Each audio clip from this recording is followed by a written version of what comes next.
तो चलिए दोस्तों, एसपीडी करंट अफेयर्स की अगली कड़ी में आज हम लोग चर्चा करेंगे चर्चित राष्ट्रीय महिलाएं।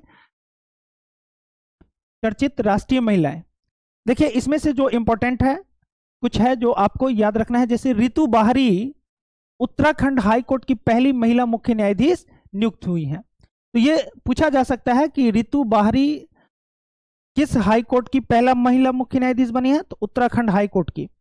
दूसरा यहां से इंपॉर्टेंट जो कि है उसको आप याद कर लेंगे, यह है पीटी उषा। पीटी उषा पहली महिला अध्यक्ष बनी है भारतीय ओलंपिक संघ की।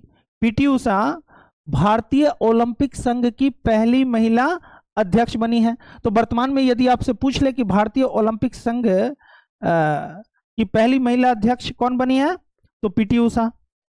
इसके अलावा माधवी पुरी बुच ये सेबी की पहली महिला अध्यक्ष बनी है। सेबी की पहली महिला अध्यक्ष बनी है।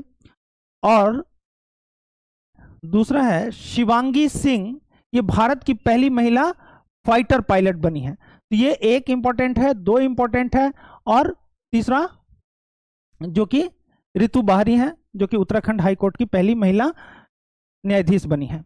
तो यहां से इन तीनों महिलाओं के बारे में आप अच्छे से याद कर लेंगे।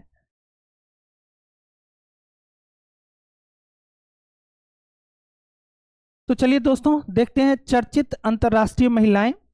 चर्चित अंतर्राष्ट्रीय महिलाओं में सबसे पहले आप याद रखेंगे कि सेलेस्टो सैलो विश्व मौसम विज्ञान संगठन की पहली महिला महासचिव बनी है।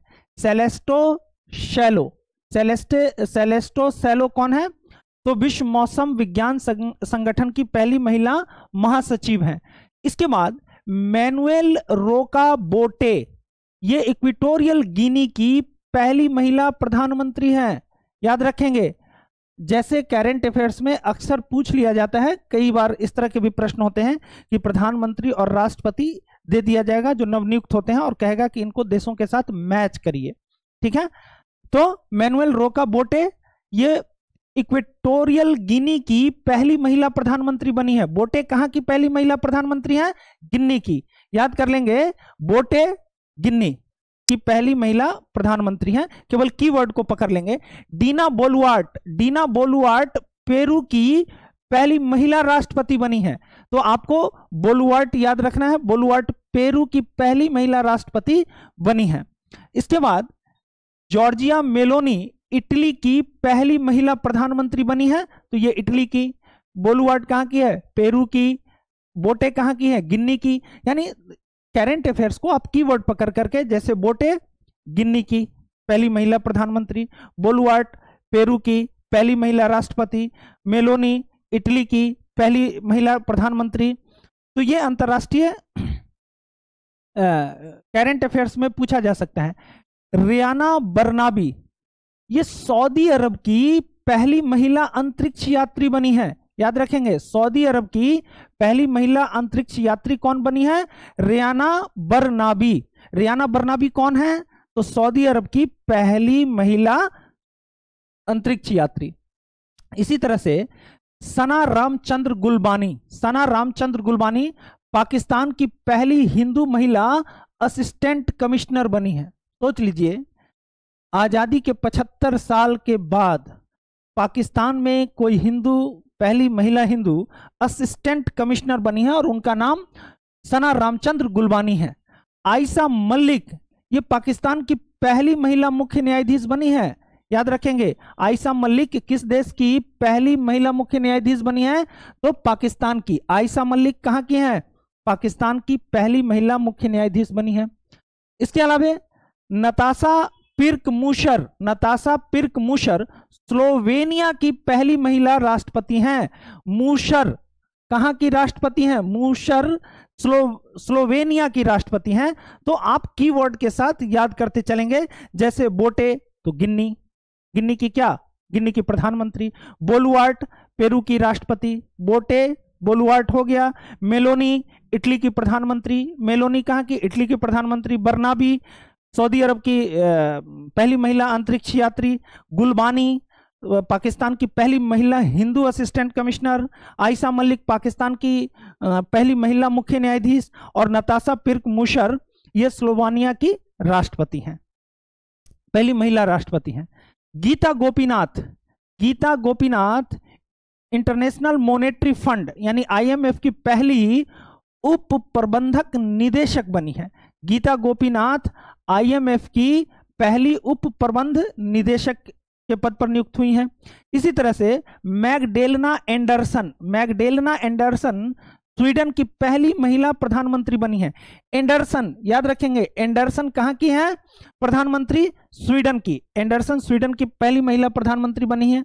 Ngozi Okonjo Iweala, Ngozi Okonjo Iweala WTO की, वर्ल्ड ट्रेड ऑर्गेनाइजेशन की पहली महिला महानिदेशक बनी है।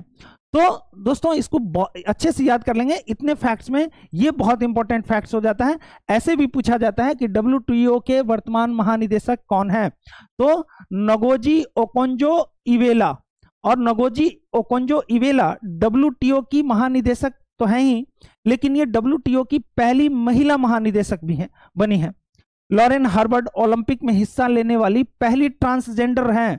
लॉरेन हर्बर्ट ओलंपिक में हिस्सा लेने वाली पहली ट्रांसजेंडर, ओलंपिक में हिस्सा लेने वाली पहली ट्रांसजेंडर कौन है? लॉरेन हर्बर्ट ओलंपिक में हिस्सा लेने वाली पहली ट्रांसजेंडर, ट्रांसजेंडर किन्नर को बोला जाता है। प्रियंका राधा कृष्णन, ये प्रियंका राधा कृष्णन ये न्यूजीलैंड की पहली भारतीय मूल की मंत्री बनी है। ये प्रियंका राधा कृष्णन न्यूजीलैंड में मंत्री बनी है और भारतीय मूल की ये पहली महिला है जो न्यूजीलैंड में मंत्री बनी है। इसी तरह से मनीषा रोपेटा पहली हिंदू महिला पुलिस अधिकारी है पाकिस्तान की। नौरा अल मतरूशी UAE की पहली महिला अंतरिक्ष यात्री है। कंफ्यूजन ना हो, नौरा अल मतरूशी UAE यूनाइटेड अरब अमीरात की पहली महिला अंतरिक्ष यात्री है, जबकि आपको बरनाबी सऊदी अरब की। तो दोनों में ठीक से अंतर कर लेंगे। मतरूशी कहां की पहली महिला अंतरिक्ष यात्री हैं? तो UAE की, और बरनाबी सऊदी अरब की। क्योंकि यदि इस तरह से प्रश्न आए और यदि आप करंट अफेयर्स को पढ़ते चले गए तो यहां पे आपको कंफ्यूजन हो सकता है, क्योंकि दोनों ही पहली महिला अंतरिक्ष यात्री हैं। तो बरनाबी हैं सऊदी अरब की और मतरूशी हैं UAE की। और सामिया सुलूह हसन, सामिया सुलूह हसन तंजानिया की पहली महिला राष्ट्रपति बनी है। तो सामिया सुलूह हसन कहां की राष्ट्रपति बनी है? पहली महिला राष्ट्रपति तंजानिया की। तो इसको अच्छे से आप याद कर लेंगे, बार बार इस वीडियो को देखेंगे सुनेंगे तो याद हो जाएगा। अभी हाल में ही कई प्रतियोगिता परीक्षा आयोजित किए गए जहां पर विश्व के प्रमुख कंपनियों के CEO से भी रिलेटेड प्रश्न पूछे गए हैं। तो सबसे पहले आप देख लें कि एप्पल के CEO कौन है? Tim Cook. एप्पल के चीफ एग्जीक्यूटिव ऑफिसर कौन है? Tim Cook. तो कुक एप्पल। माइक्रोसॉफ्ट के CEO हैं सत्या नडेला। याद रखेंगे, माइक्रोसॉफ्ट के सत्या नडेला, सत्या नडेला जो कि एक भारतीय हैं और वो माइक्रोसॉफ्ट के CEO हैं। Serum institute of India, serum institute of India के CEO है आदार पूनावाला। आपको पता होगा कि serum institute of India Pune में है और सीरम इंस्टीट्यूट ऑफ इंडिया ने कोविड वैक्सीन बनाया था जिसका नाम था कोविशील्ड। कोविशील्ड बनाने वाली कंपनी है सीरम इंस्टीट्यूट ऑफ इंडिया और इसके CEO हो गए आदार पूनावाला। टाटा सन्स या टाटा ट्रस्ट के, टाटा सन्स के हैं नटराजन चंद्रशेखरन और टाटा ट्रस्ट के हैं सिद्धार्थ शर्मा। मास्टर कार्ड के CEO हैं माइकल माइबैक। हिंदुस्तान यूनिलीवर लिमिटेड के हैं, हिंदुस्तान यूनिलीवर लिमिटेड के हैं रोहित जावा। तो जो अंडरलाइन कर रहे हैं, जिसमें टिक लगा रहे हैं, ये इंपॉर्टेंट है, आप इसको अच्छे से देख लेंगे। संसद टीवी के CEO रंजीत पुन्हानी हैं। TCS के कीर्तिवासन हैं। इन्फोसिस, ये इंपॉर्टेंट हो जाता है, इन्फोसिस के CEO सलील पारेख। इन्फोसिस के कौन है? सलील पारेख। और गूगल के सुंदर पिचई, गूगल के सुंदर पिचई। अमेजन के एनडी जेसी। फ्लिपकार्ट के हैं कल्याण कृष्णमूर्ति, कल्याण कृष्णमूर्ति फ्लिपकार्ट के। फेसबुक के CEO हैं मार्क जुकरबर्ग और ट्विटर के CEO लिंडा याकारिनो। ट्विटर के हैं लिंडा याकारिनो, इंस्टाग्राम के केविन सिस्ट्रोम और व्हाट्सएप के सीईओ हैं विल कैथकार्ट। तो यहां से कौन कौन इंपॉर्टेंट है जो आपको याद रखने चाहिए, एक बार फिर से हम इसका दोहराव कर देते हैं जो बहुत इंपॉर्टेंट है, मोस्ट इंपॉर्टेंट है। तो उसमें है Apple, Microsoft, serum institute of India, Infosys, Hindustan Unilever limited, Google, Amazon, Facebook, Twitter और इंस्टाग्राम, इनको आप याद रखेंगे। गूगल के सुंदर पिचाई, फेसबुक के मार्क जुकरबर्ग, ट्विटर के लिंडा याकारिनो, इंस्टाग्राम के केविन सिस्ट्रोम और व्हाट्सएप के सीईओ को भी याद रख लेंगे, विल कैथकार्ट है। इसके अतिरिक्त मेटा इंडिया के सीईओ संध्या देवनाथन है, यूट्यूब के सीईओ नील मोहन है, इसको भी याद रख लेंगे। इसके बाद FSSAI के गंजी कमला वीराव, टाटा इलेक्ट्रॉनिक्स के रणधीर ठाकुर, टाटा स्टील के टीवी नरेंद्रन और ओपन AI के सैम ऑल्टमैन और स्पेस एक्स को याद कर लेंगे एलन मस्क। ये इंपॉर्टेंट हो जाता है। तो यहां से दो इंपॉर्टेंट हो गया, यूट्यूब के नील मोहन और स्पेस एक्स के एलोन मस्क। चलिए, जो सबसे इंपॉर्टेंट है वो गणतंत्र दिवस समारोह के मुख्य अतिथि। यहां से सवाल पूछा जाता है, जैसे अभी जो सबसे ज्यादा पूछे जाने की संभावना है वो 2024 में जो भारत 75वां गणतंत्र दिवस मना रहा था, तो 75वां गणतंत्र दिवस पर भारत में मुख्य अतिथि के तौर पर किन्हें आमंत्रित किया गया था? इमैनुअल मैक्रों को, और ये फ्रांस के राष्ट्रपति है।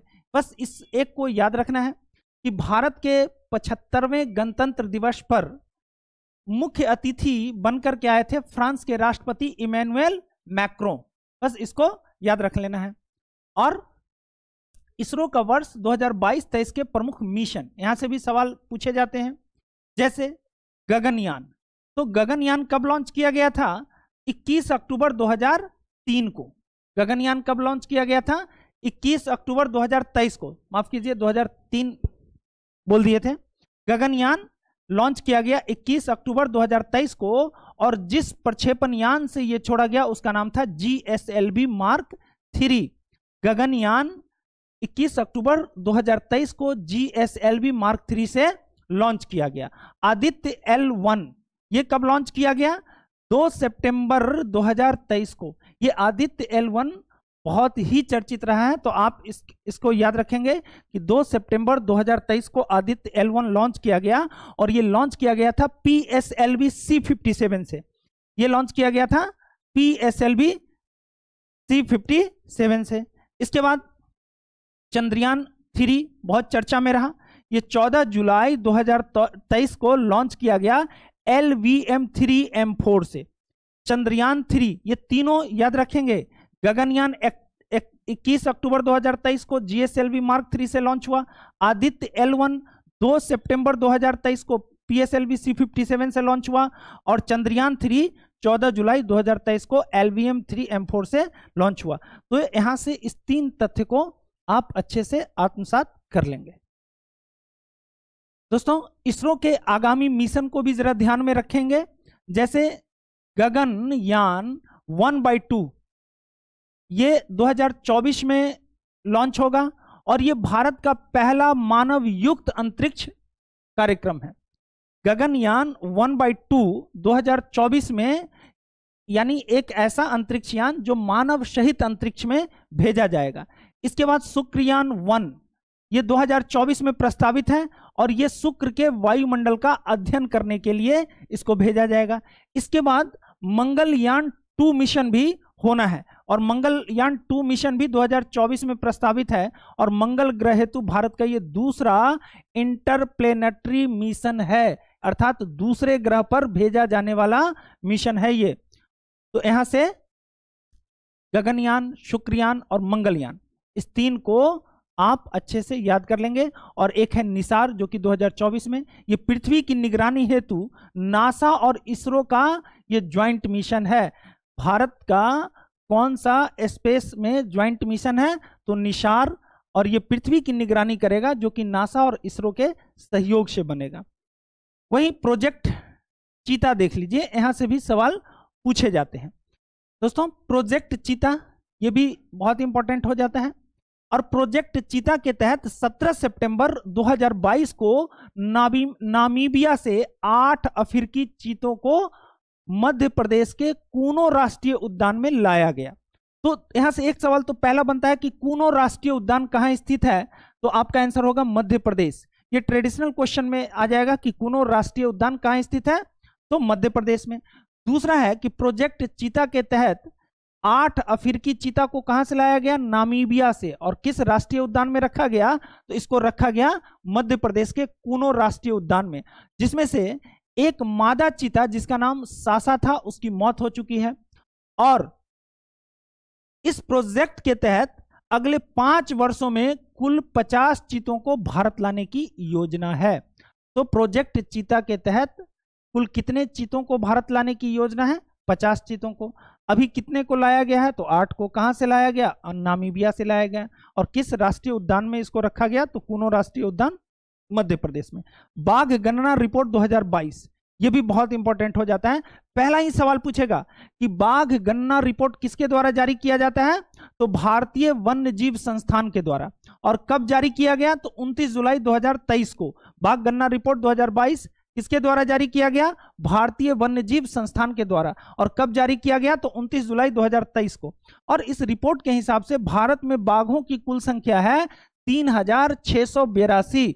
इस डाटा को आप याद कर लेंगे, भारत में बाघों की कुल संख्या है 3682। और इससे पहले जो रिपोर्ट जारी किया गया था उसके हिसाब से 3167 कुल बाघों की संख्या थी। अब यहां से इंपॉर्टेंट यह है कि विश्व का 75% बाघ विश्व का 75% बाघ कहां पाया जाता है, भारत में। विश्व का 75% टाइगर किस देश में पाया जाता है, तो आंसर लेंगे भारत में। और दूसरा ही सवाल यदि पूछे कि भारत के किस राज्य में सर्वाधिक बाघों की संख्या पाई जाती है, तो आपका उत्तर होगा मध्य प्रदेश। ये 3 सवाल आप याद कर लेंगे। भारत में बाघों की कुल संख्या 3682। दूसरा सवाल, विश्व में 75% बाघ किस देश में पाया जाता है, तो भारत। और भारत में बाघों की सर्वाधिक संख्या किस राज्य में है, तो मध्य प्रदेश में है। और 2018 से 2020 के मध्य बाघों की संख्या में 24.1% की वृद्धि दर्ज की गई है।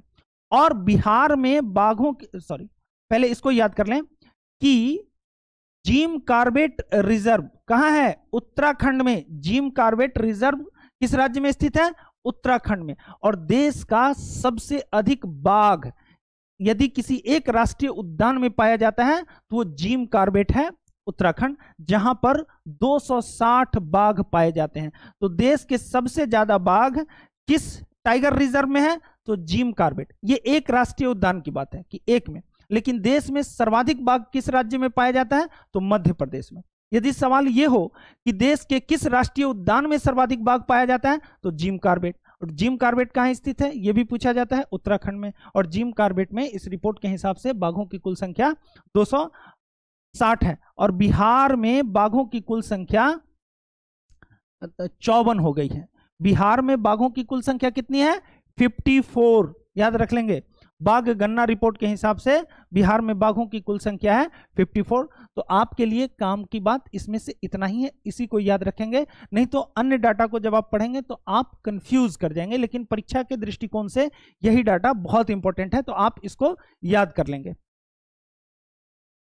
तो दोस्तों अब देखते हैं कि भारत में 2021 और 23 के बीच आए महत्वपूर्ण तूफान और चक्रवात। और ये बहुत इंपॉर्टेंट है, यहां से बहुत सारा प्रश्न अलग अलग प्रतियोगिता परीक्षा में अक्सर पूछे जाते हैं।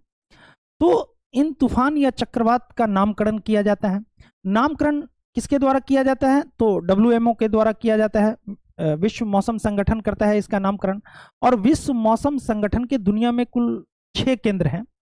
उनमें से एक केंद्र है जो कि अरब सागर और बंगाल की खाड़ी और हिंद महासागर में आने वाले तूफान का नामकरण करता है। इस संघ में कुल 13 देश हैं और बारी बारी से हर देश इन तूफानों या चक्रवातों का नामकरण करता है। ऐसा इसलिए किया जाता है क्योंकि संख्या के आधार पर तूफानों को याद रखना मुश्किल होता है, इसलिए इसको किसी न किसी नाम से संबोधित किया जाता है जिससे कि इसको आसानी से याद रखा जा सके। और प्रतियोगिता परीक्षा में तूफान का नाम और उससे प्रभावित होने वाले राज्य अक्सर पूछे जाते हैं। तो चलिए देखते हैं भारत में 2021 से 23 के मध्य कौन कौन से तूफान और चक्रवात आए। सबसे पहला है गुलाब। ये गुलाब तूफान कहाँ आया? बंगाल की खाड़ी में। याद रखेंगे, गुलाब तूफान कहाँ आया? बंगाल की खाड़ी में। और इस तूफान का नामकरण किसने किया? पाकिस्तान ने। और इससे प्रभावित होने वाले राज्य हैं ओडिशा और आंध्र प्रदेश। तो पहले हम लोग इसको याद कर लें कि गुलाब तूफान से प्रभावित होने वाला राज्य है ओडिशा और आंध्र प्रदेश। और इस तूफान का नामकरण किसने किया? पाकिस्तान ने। तो आपको एकदम से रट जाना है कि गुलाब तूफान से प्रभावित होने वाले राज्य हैं ओडिशा और आंध्र प्रदेश। ठीक है, ओडिशा और आंध्र प्रदेश में पूरा गुलाब खिला दीजिए। ठीक है। और सितरंग, इससे प्रभावित होने वाला राज्य है पश्चिम बंगाल और बांग्लादेश। और सितरंग आया बंगाल की खाड़ी में और इसका नामकरण किया था थाईलैंड ने। देखिए, आपको ये अक्सर लगेगा कि भाई आया कहीं और नामकरण कोई और कर रहा है। तो इन 13 देशों के समूहों के द्वारा बारी बारी से क्रमवार तरीके से इसका नामकरण किया जाता है। तो सितरंग से प्रभावित होने वाला राज्य कौन है? पश्चिम बंगाल और बांग्लादेश। और सितरंग का नामकरण किसने किया? थाईलैंड ने किया। तो सितरंग से न याद हो तो आप पश्चिम बंगाल और बांग्लादेश को सतरंगी बना लीजिए। तो आपको याद हो सकता है कि पश्चिम बंगाल और बांग्लादेश सतरंगी हो गया, ओडिशा और आंध्र प्रदेश गुलाबी हो गया। तो इससे आपको याद रहेगा। मैंडूस, मैंडूस से प्रभावित होने वाला राज्य है तमिलनाडु और आंध्र प्रदेश। और यह तूफान भी आया बंगाल की खाड़ी में और इसका नामकरण किया यूएई ने।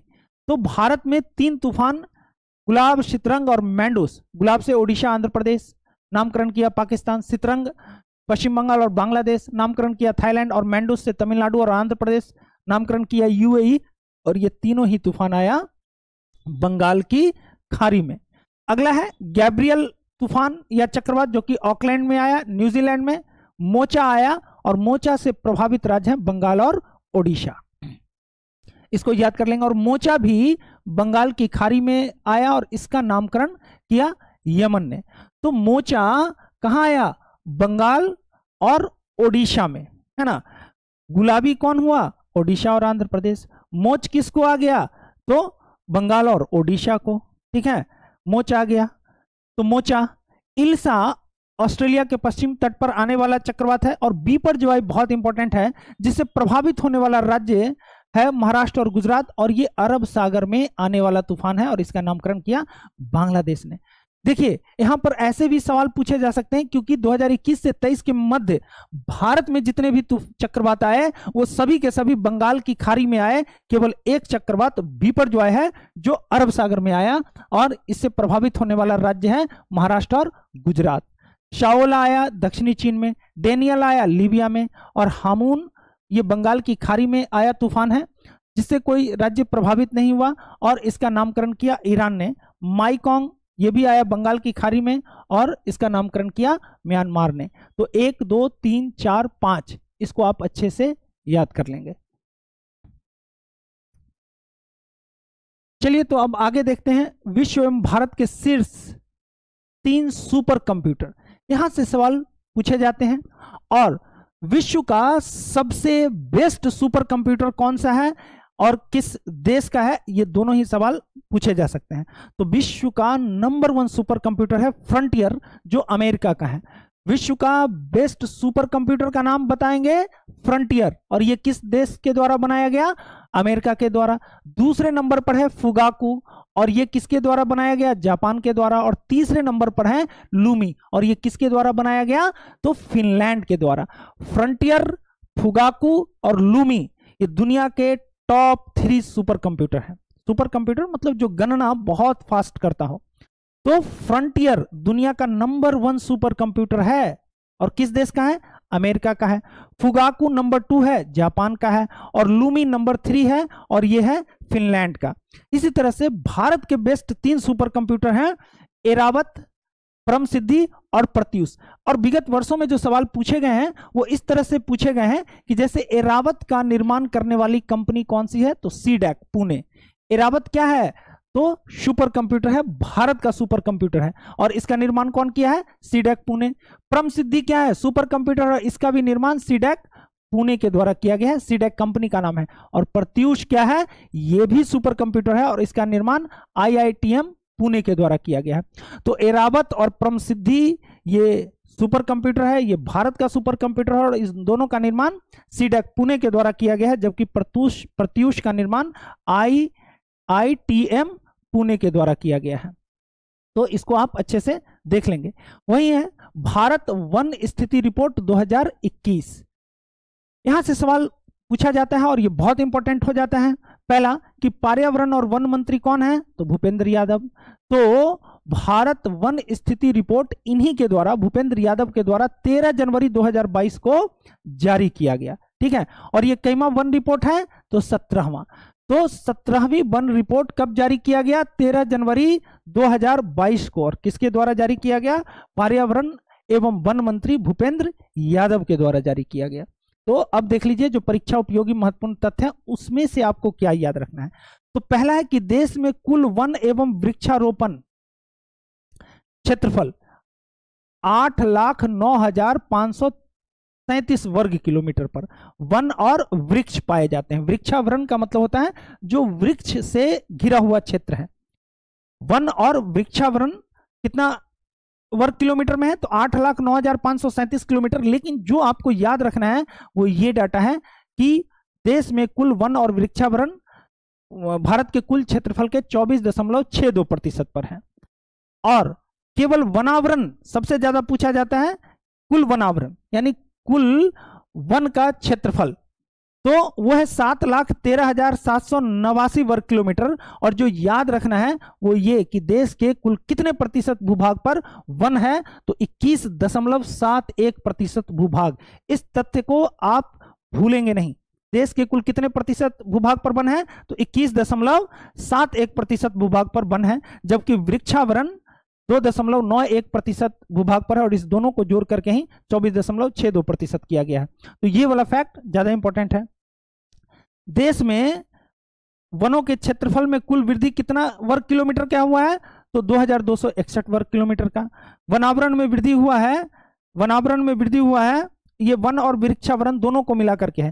केवल वन में वृद्धि हुआ है 1540 वर्ग किलोमीटर का। लेकिन जो डाटा आपको याद रखना है वो ये कि देश के वनावरण में कुल कितने प्रतिशत की वृद्धि हुई है? तो 0.22% की वृद्धि हुई है। और वृक्षावरण में 0.76% की वृद्धि हुई है।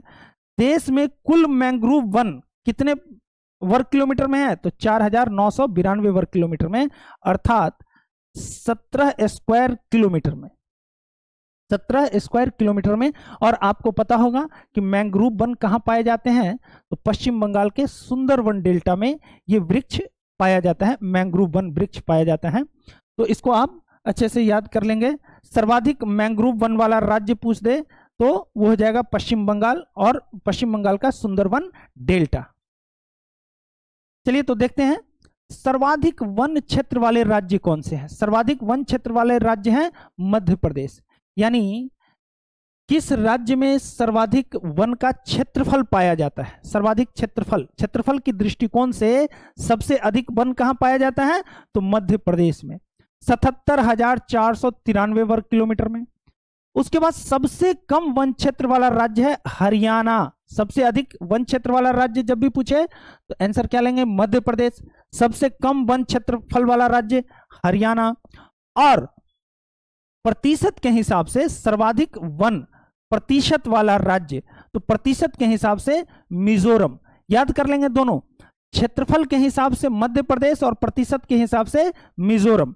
और देश के वनों में कुल कार्बन स्टॉक कितना पाया जाता है? तो कार्बन स्टॉक पाया जाता है 7,204 मिलियन टन। देश के वनों में कुल कार्बन स्टॉक कितना पाया जाता है? 7,204 मिलियन टन। देखिए ये कार्बन स्टॉक क्या होता है, आपको पता है कि यदि वायुमंडल में CO2 की मात्रा अधिक होगी तो ग्लोबल वार्मिंग होगा, पर्यावरण को नुकसान होगा, जल की समुद्री जल स्तर में वृद्धि हो जाएगी, नदी जल स्तर में वृद्धि हो जाएगी, कई जो तटवर्ती राज्य हैं वो जलमग्न हो जाएंगे। तो ये जो हमारा वन क्षेत्रफल है इसका जो कार्बन स्टॉक है वो 7,204 मिलियन टन होने का मतलब क्या हुआ कि ये हमारे वायुमंडल से इतने कार्बन डाइऑक्साइड को अवशोषित कर लेता है। चलिए दोस्तों, तो आज के एसपीटी करंट अफेयर्स के क्लास में इतना ही। क्योंकि वीडियो अधिक लंबा ना हो जाए और उबाऊ ना हो जाए, तो थोड़ा थोड़ा करके हम लोग करंट अफेयर्स को याद करेंगे, आत्मसात करेंगे, और मिलते हैं अगले करंट अफेयर्स के क्लास में। तब तक के लिए धन्यवाद।